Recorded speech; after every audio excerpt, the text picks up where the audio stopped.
everyone, I hope you're doing well. I thought that we could just have a little bookish week together. I'm going to show you any of the bookish things that I've been up to recently. I will show you some of the bookish merch that I've bought recently. A bit of a funny story with one of the items, but I'll show you in a second. And I need to fill in my reading journal. I have this with me now. I've only filled in, I think, my first 2 reads of the year. I've only filled in Wild Eyes and the Ashes and the Starcast Kings, so sorry about that. So yeah, quite a few books to fill in on this and feedback my thoughts. I thought we could maybe do some book shopping. You can go and read in a cafe. There's a lot of cute little bits that I want to do at the minute. So let's get into it. I thought I could show you some of my bookish merch I've got recently. It has taken me some time to decide on some bits that I want to buy. I feel like a lot of bookish merch is either really expensive or not that nice. So if you find any websites or know of any that have some nice stock, then please do let me know. The first item that I'm going to tell you about is actually a bit of a funny story. So I found a jumper on Etsy and I really wanted it. I'm wearing it now. On Etsy, the jumper, £25. Perfect. Shipping, £25. I was like, there's no way I can pay that much for shipping. I just can't do it to myself. So I was hunting high and low, and I seen that someone was selling the design, and I thought, do I get my own jumper and print it on the back? That's a lot of work. I then come across this jumper on Temu, and I thought, I've never ordered from Temu before, but I know that my mum has an account, so let's get her to order these for me. Bless her, she's also ordered me the matching top. So it's plain on the front and on the back, I love you in book quotes. The issue is though, there are 101 typos. I don't know how much you'll be able to read. Maybe pause if you want to read them. And the jumper is the exact same. It's got all the same typos. It's so cute though. I don't know what you can see from me sat on this stool, but I'm gonna wear it and just hope that people aren't close enough to read. But this is your sign to not order from Temu, probably. I can't believe that happened to me. But as much as that one's a fail, I've got 3 other tops to show you that are super cute. This top is from Caffeine and Curses, and they have some really nice designs. So, is that not the most perfect top ever for a Sarah J Maas fan? I will say the quality maybe doesn't feel great, but the design is so nice that I think it's probably worth it. I think it cost £35, I can't remember off the top of my head. The next 2 tops I got from TikTok Shop. I got these both really oversized to sleep in. Is that not amazing? I love it, and it says, libraries were full of ideas, perhaps the most dangerous and powerful of all weapons. My heart, I love it. I wish it said to the stars that listen, but it's still a very good quote. And then my last top is, I have to keep peeking over because I don't know what you can see. So this one is Fourth Wing.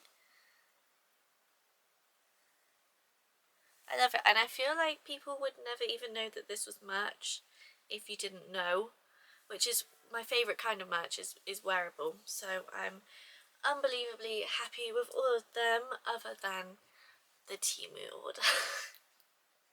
I can't believe that. But yeah, please let me know some of your favourite shops for bookish merch, because I'm always on the lookout. I have about 45 minutes until Harry finishes work. Please excuse my voice in these next few clips. I currently have tonsillitis.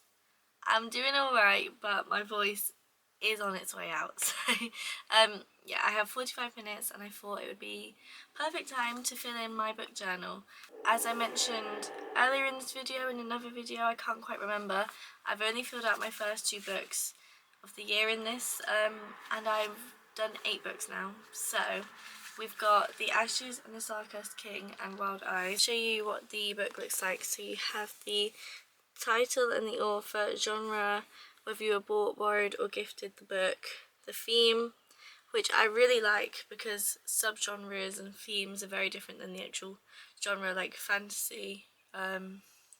Romance is probably a better example. So I like to do like cowboy romance, sports romance, etc. So then you do your review, your favourite quote, which I love doing, date started, date finished and rating. And you've got a little reading log at the front where you do your dates and your books and your time and pages. And then I have made at the back of mine my A to Z challenge to fill out. I'll show you the reviews that I've done for the first two books. So my favourite quote from The Ashes and the Stardust King: I like a little fight, besides she's ruined me for all lovers. My own fucking fault though, I knew it from the beginning. And then my favourite quote from Wild Eyes: there's a man who would do everything for you, and then there's a man who is secure enough to realise there are things you need to do for yourself, who steps back and revels in watching you soar. I love it. Both of these were 4-star books, so let's fill in the rest.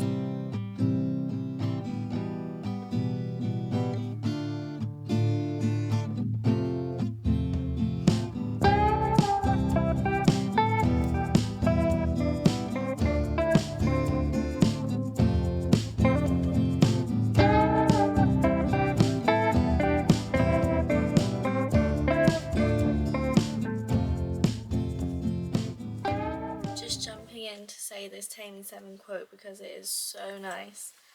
It's all good though, some of the best things in life aren't meant to last forever, that's why we cherish them when they happen, like your favourite chocolate in a box or shooting stars. We don't refuse to eat the sweet because once we do it'll be gone, or stop looking at the stars after one shoots by. We enjoy the moment because we know it's worth living in. Chloe Walsh's writing does things to me. That series is just absolute magic. Back to looking at the rest of the books though, even though I don't want to. Once I think about Boys of Tom, and that is just what is on loop in my mind for the rest of the day. Anyone who doesn't know, I'm an accountant, aka I am a big nerd. I love a statistic. Of course, I have a spreadsheet for my reads. Should I be embarrassed of that? Maybe, but I'm not. So I fill in when I read a book. I've got a tab for my TBR, a tab for my reads, and I've made some charts, and I thought we could run through my reading statistics for the year so far. My most read genre of the year so far is of course romance. As it's February, I've been trying to cram in a few little romance books which I've loved, so I've been trying to categorise these myself, and I'm struggling a bit. What would anyone categorise Taming 7 as a subgenre?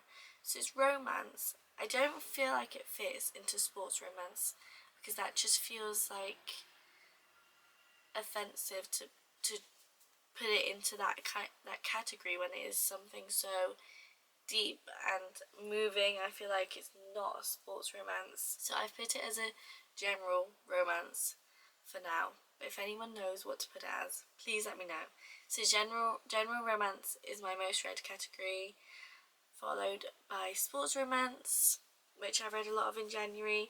I did film all my January reads, so I'll pop that here if anyone wants to go and have a watch of that. So far I haven't yet read more than one book from the same author this year. I'm trying to switch it up, try some new people out, which is very interesting to me. So I've read 8 different authors so far. I have had 1 5-star, 3 4-stars reads this year, and then 1 3.5, 1 3 and 2 2.5. So that's not great that I've got 2 books that I didn't really love.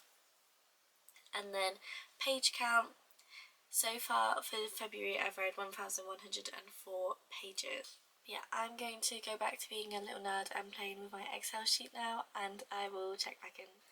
I thought before I go to Harry's I can show you some of the bookish things that I have bought that aren't clothing.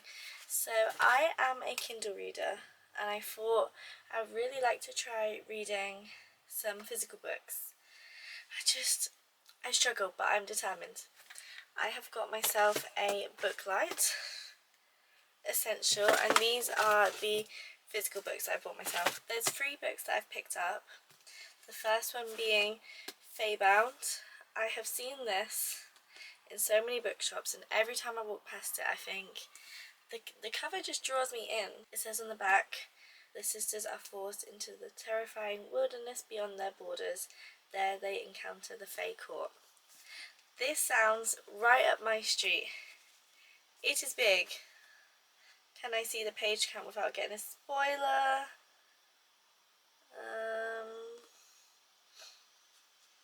We're looking at a high 300s, about 375, but I think this looks so good. My next book that I bought is Filthy Rich Vampires.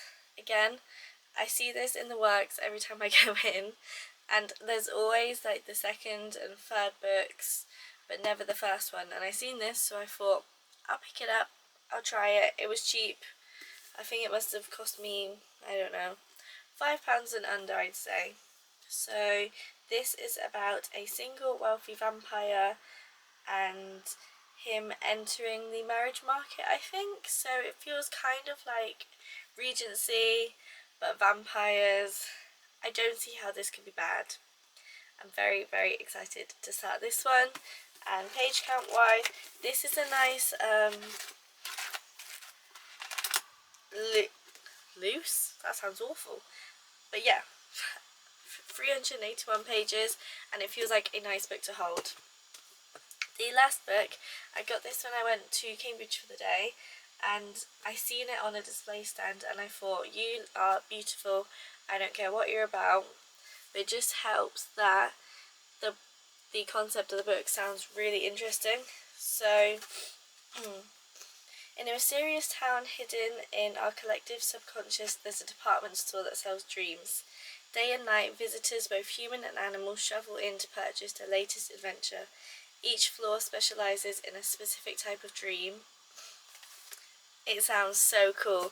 And my favourite book growing up was The Magic Faraway Tree. I actually have this here. This was my favourite book growing up, and it reminds me a little bit like that. So you go in and you can pick a random type of dream, and that feels like, well, it kind of reminds me of the concept of this book. I need to get myself a cute bookmark, so if you know somewhere to get some, please let me know, because it's going to end up being random scraps of paper at this point. I refuse to dog in my book when it has to look nice on my shelves. I will let you know how I get on with reading physical books, but at the minute I'm in the middle of Onyx Storm. I'm going to be honest, I'm struggling to get into it more than I thought I would, considering I'm such a big fan of the series. I maybe had a subconscious feeling that I would struggle, because I've been really putting off starting this book and saying I'm waiting for the perfect moment, which is silly really. Well, no it's not. Why? I don't know why I'm faulting myself. I think that's smart. I was waiting until I was in the state of mind where I feel like I can give Onyx Storm what it deserves. I'm realising I maybe don't remember as much as what happened as I thought I did. Please let me know I'm not alone and that some other people are struggling to get back into it.